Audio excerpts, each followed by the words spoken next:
A good start.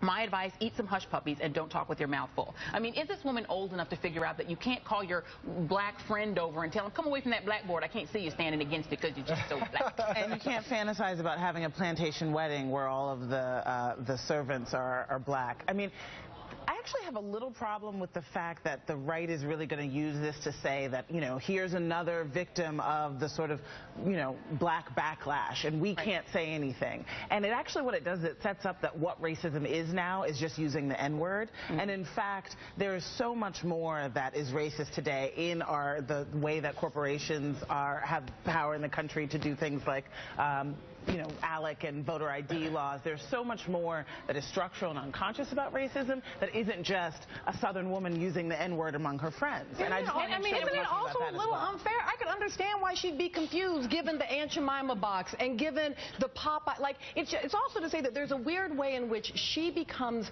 the thing onto which we can cast all of our anxiety, right? Because then we don't have to cope with the fact that the Cleveland Indians have a Sambo Indian as their identity, and that the Washington Redskins are using the language of redskin, and that Aunt Jemima may have a perm, but it's still selling pancakes and this Southern mystique through food. So, like, on the one hand, clearly he's right, but on the other hand, maybe she is confused when we accept so much racism in our food industry. And not to mention the fact that the real sort of structural problem we also